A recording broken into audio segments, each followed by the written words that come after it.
talk to you about here, well, actually, no, it's more like the beginning of the day, isn't it? You guys are here for the Glass demo.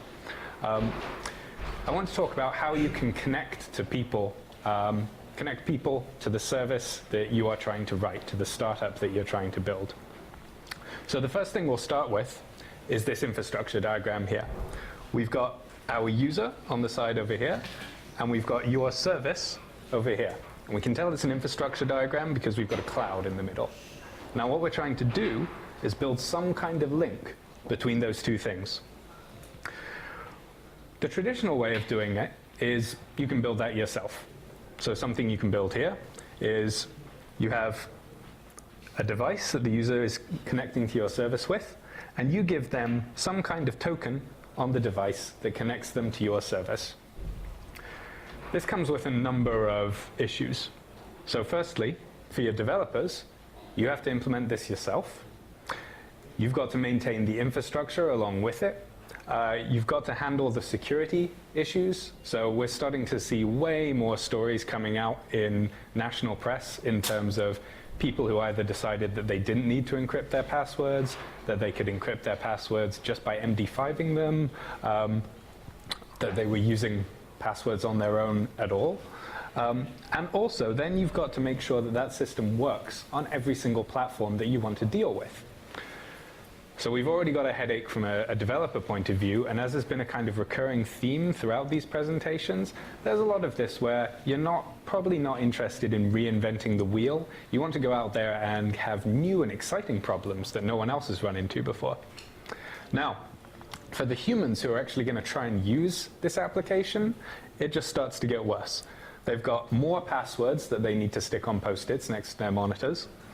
They've got more devices. So when they're trying to connect to your service through multiple devices, that means I log on here, I get my password, I put it in, I set everything up, then I get a new device and I log on there, and suddenly I have to try and remember, was it the name of my dog, was it the name of my cat, is it my birthday? So I put it in again, and then I've got to do all that setup all over again, and I've got to trust that you've actually built a secure system as well.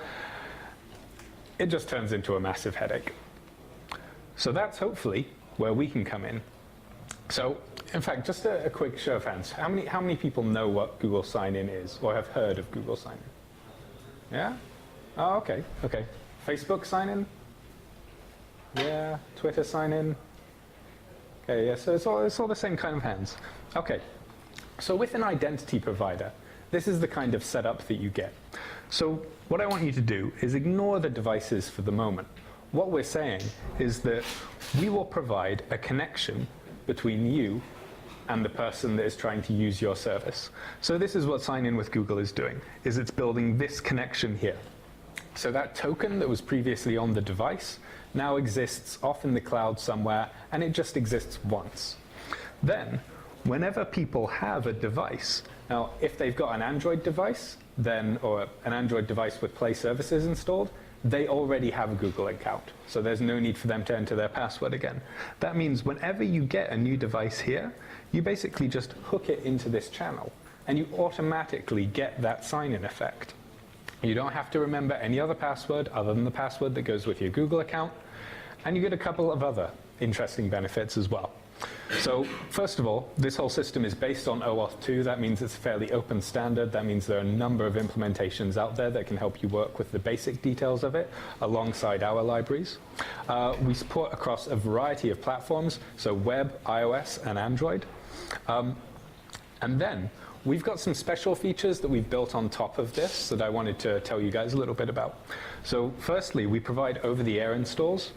Now, what this means is if you are trying to drive app installations from various locations, then we can provide a really slick and clean and efficient way of doing this. And the other bit is cross-device sign-on.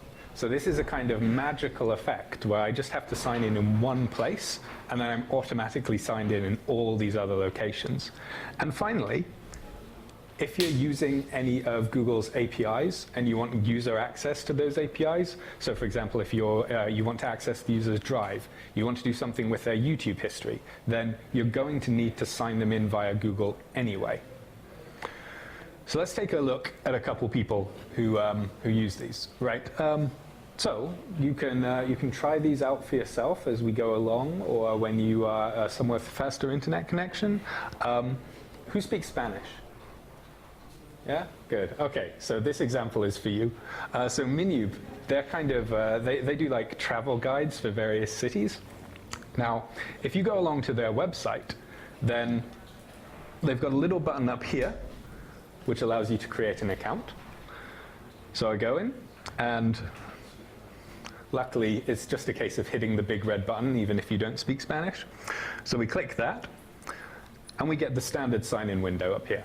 So this is another one of the benefits of using a sign-in provider, is that your users start to get used to the same process each time. They don't have to learn like a new set of password rules or wonder whether you've called it username or nickname or email. They just get the same process each time. And you can see in here, we're asking for some permissions that we want to use to access their account. Now, when they click Next here, because their devices are registered with Google, what we can do is we can detect if Minube has an app and they've configured this correctly, then we know what devices the user has, what devices that app can be installed on, and whether they have it installed already. If they don't, we can show them this prompt here. So you can see that I'm going to install it on my now rather antique S3. But I say yes to that. So I just click through, and it just says it's being downloaded. So this is the point where I either come back to my phone at a later point or take my phone out. And you can see over here that I've had a notification that it's been successfully installed. And then when I open up the app, I'm already logged in on the application over here. So this is the cross-device sign-in aspect of it. Because when the app was opened, the first thing it does, instead of just displaying the sign-in button, it makes a call off to Google to see if that connection already exists.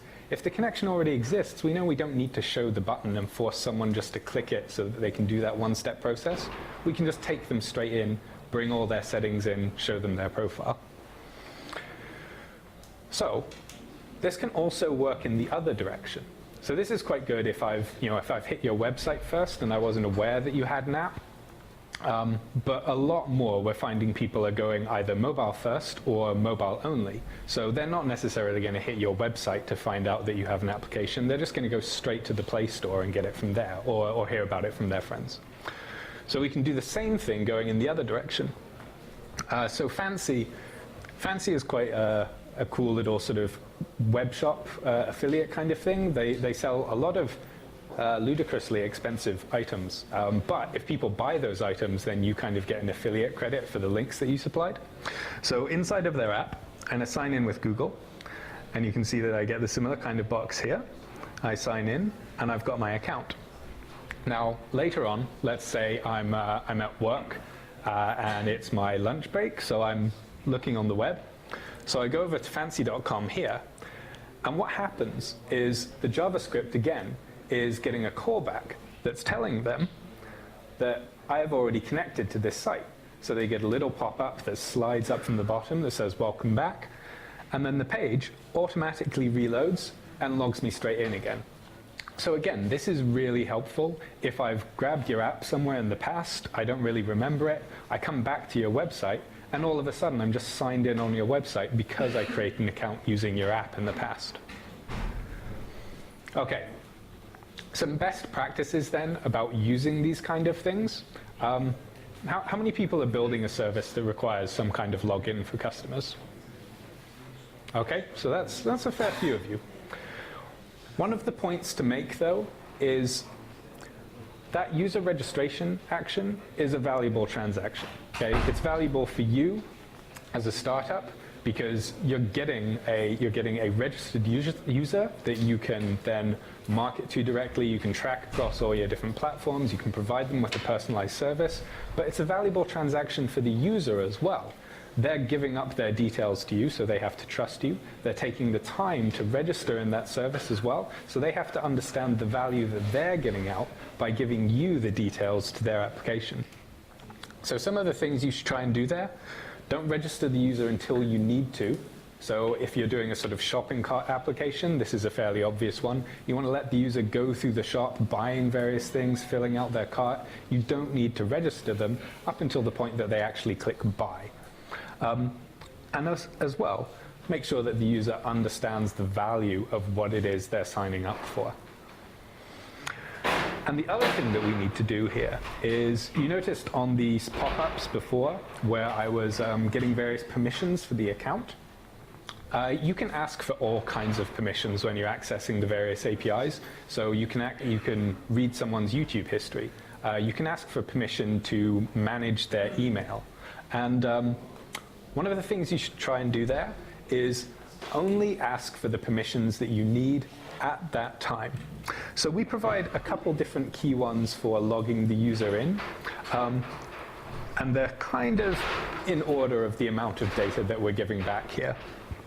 If you just ask for what we call the profile scope, then that will log the user in and return to you, as the service provider, this minimum amount of user profile information that they need to access the service.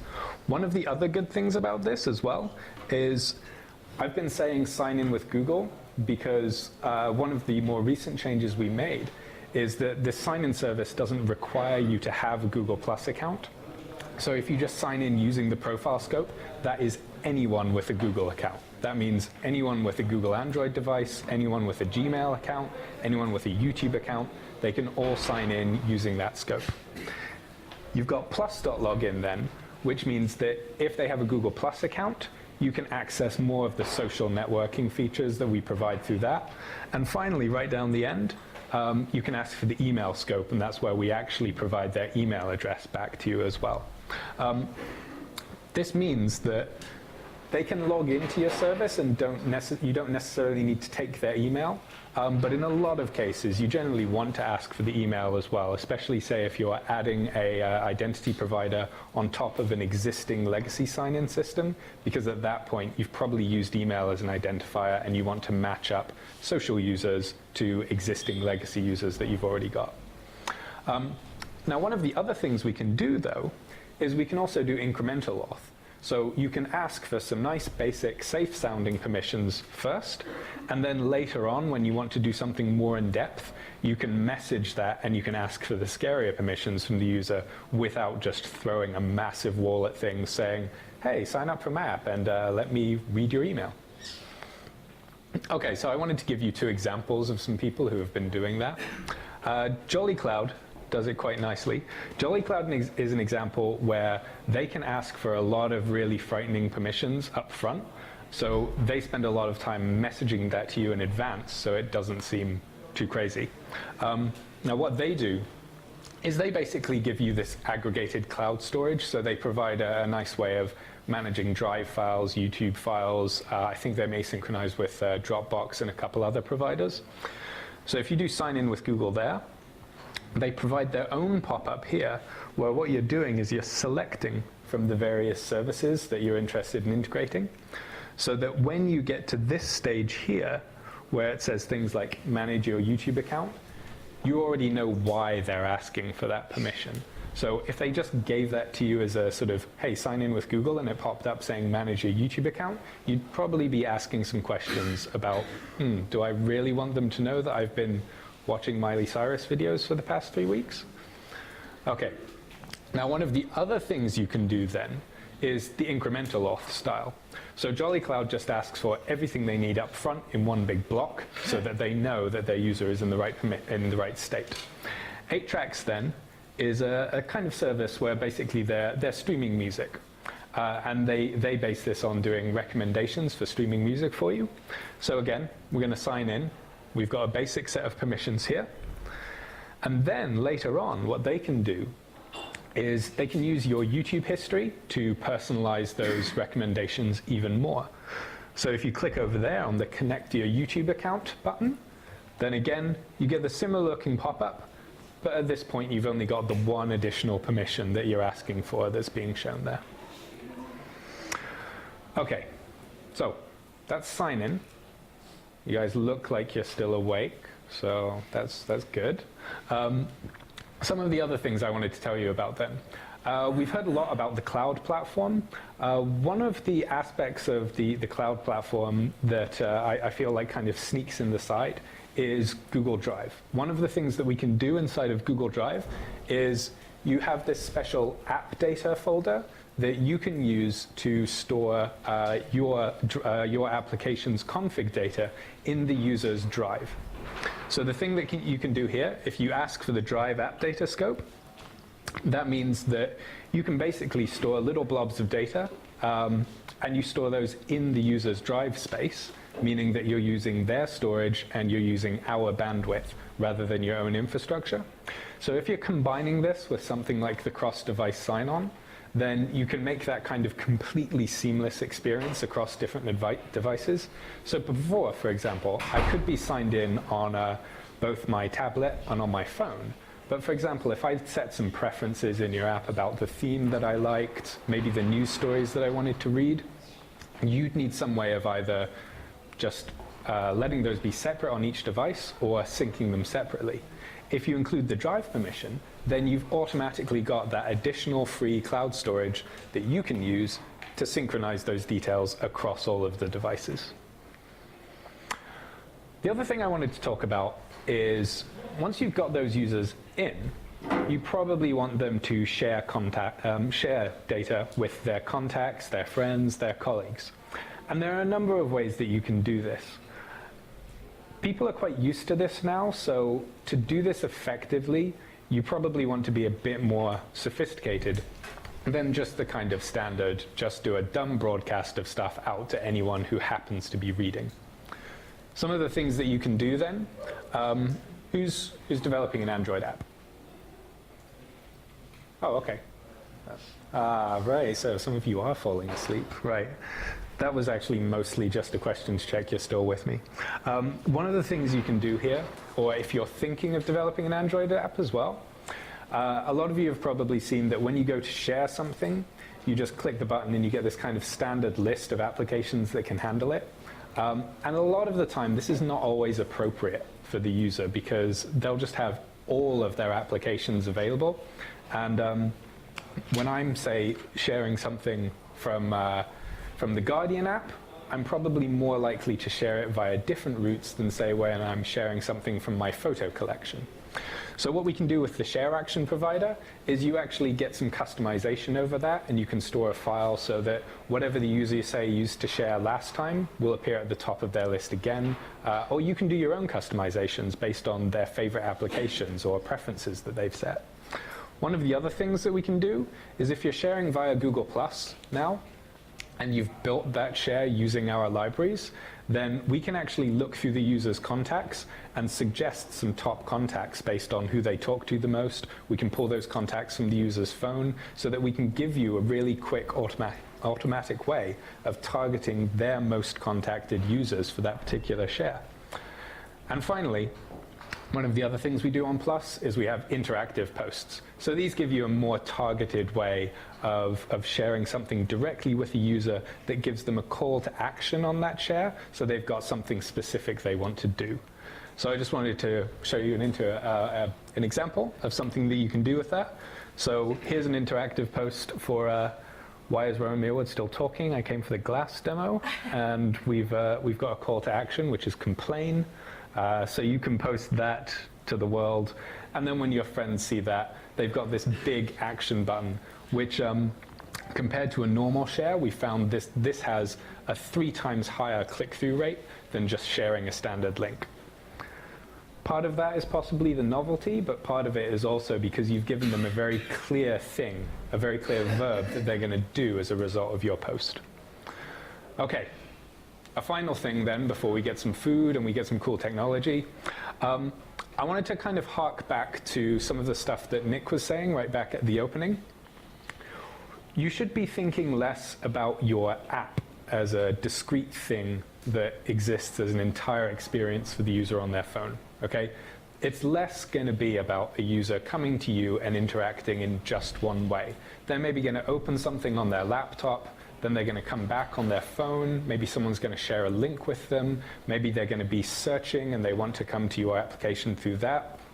So it's very much about thinking, how are they going to interact with my service? I should not be the one who is responsible for saying, you will only interact with my service in this one way. You have to go through this entry point. You have to come out here. It's a case of providing those best entry and exit points across a variety of platforms and methods. You can do this. So some of the things you can do here, take a look at Schema.org. We provide, that's an open standard that provides markup for marking up various entities on your site. So for example, if you are a music streaming site, then there's a schema in there for marking up bands, tracks. If you are an airline, then there's markup for flights, for destinations, for tickets, for seating types, all of these kind of things. You can also mark up for app indexing. What app indexing means is that if I'm on my phone and I search for something and I include your app name in there, then I get a button inside of the search results that will take me straight to your app. Additionally, add this kind of markup into your emails as well, and this is where we start to process those emails to show buttons and actions directly inside of the Gmail interface, and cards also start to appear in Google Now. So if you're interested in Where, for example, and your stuff appearing on Where for free, then this is a good way to get into it. This card sort of idea of users navigating through these little cards, you'll see this a lot in Glass as well. This is the concept that they use. And finally, really remember inside of Android to handle those multiple intents, to have multiple entry points into your application. So just to give you a final few examples on those, this is what app indexing looks like. If I'm searching for a recipe using this site called All the Cooks, then inside of here, you can see that I search, and there I get the application that I've got installed, an open an app button, and I go straight through to the application. One of the things that we can do there that is slightly different to deep linking is that if you don't have the app installed, then we can take you through to the Play Store to grab it and then take you back to the deep link as well. So it's another channel to drive app installations rather than just deep links into your applications for existing users. And finally, a few examples of how those actions, if you mark up your email content correctly, appear inside of Google Now. So at the moment, we can handle a variety of things. We can handle flights. We can display boarding passes, we can do reservations at hotels and various events, and we can do reservations at restaurants as well. That's a lot. Thanks very much.